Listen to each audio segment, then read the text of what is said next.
Hello everyone! Welcome back to my channel. Ayan, meron akong bagong accessory dito sa aking kape. Ako po ay naglagay ng universal armrest. Kasi walang armrest ang Suzuki Espresso, 'di ba?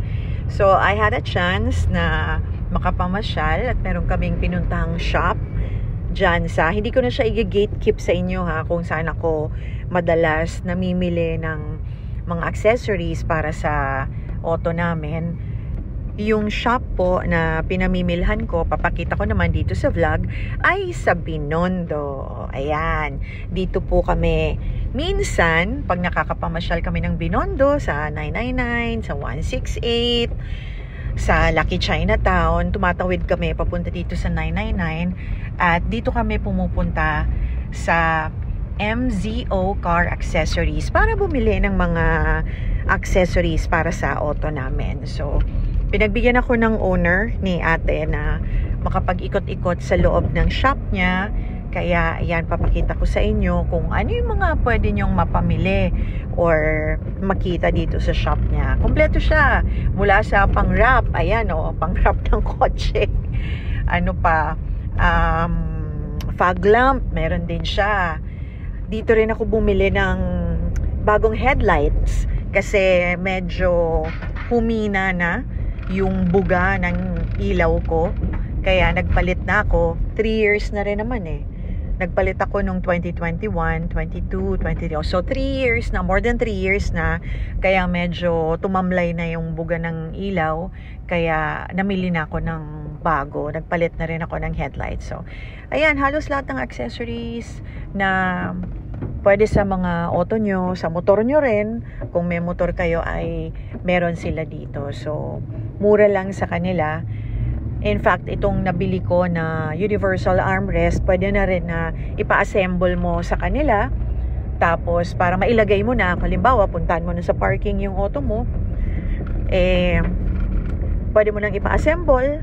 Tapos, ilagay mo. Kung hindi, edi pwede mong palitan. Ang ginawa ko kasi, tumingin muna ako sa ibang mga vlog dito sa YouTube about universal armrest para sa Suzuki Espresso. And meron akong nakita na nagkabit na ng ganito. Exactly the same ng nabili ko. In fact, yung nakita ko na nagkabit is foreign pa siya eh. Indian national. So, sabi ko pwede pala. Kaya, yun. Naghanap ako, nakakita ako dito kay ate na pinupuntahan na namin lagi dito sa 999 MZO Accessories and meron siya. So, yun. Pumili na ako sa kanya, pina-assemble ko na. Ang ganda-ganda nito actually. And later, papakita ko naman sa inyo kung paano nga ba siya kapag nagmamaneho ka na. So, i-tour ko muna kayo dito sa tindahan ni ate sa MZO Accessories. Ayun. So, makita nyo, pati mga matting, meron sila. Kung gusto nyo ring bumili ng, ano ba, yung parang mga cover sa pedal, meron din sila. Meron din silang cover sa steering wheel. So, ito mga to sa estante nila, mga iba't ibang klaseng fog lamps. Pwede meron sa kotse, meron sa motor, and ano pa. Actually, napakarami. And ang maganda dito, very, very reasonable talaga yung presyo.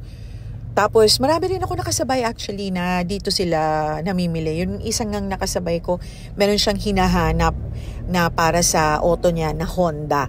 So, dito rin siya kay ate nagpupunta. So, ayan.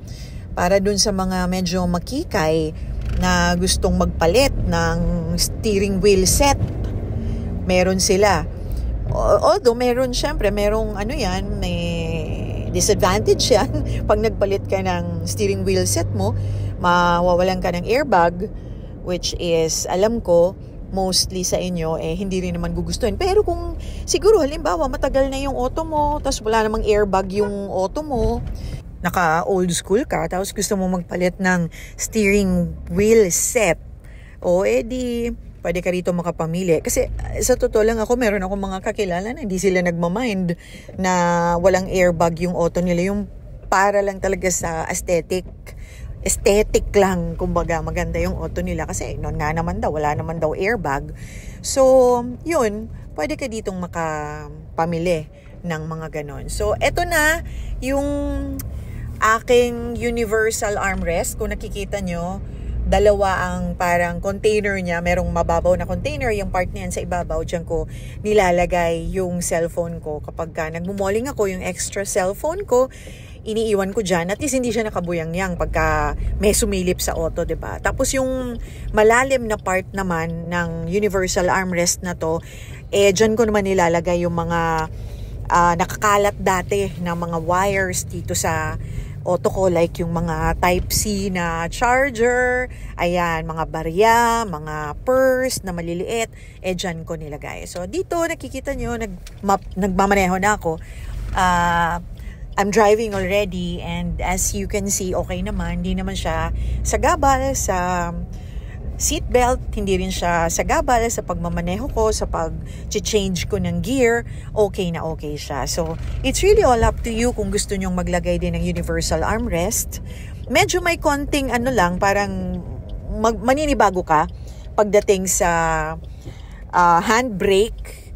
Baka yung iba, sabi nila, ay, ayoko kasi parang medyo sa handbrake ko. Pero sa akin, okay naman. Walang problema sa akin kasi hindi ka naman magmamaneho na hawak-hawak mo yung handbrake mo, diba? So, yun lang. Share ko lang po sa inyo. I hope nakatulong tong aking new vlog sa inyo. So, ayun lang po. Thank you for watching. Don't forget to like and subscribe.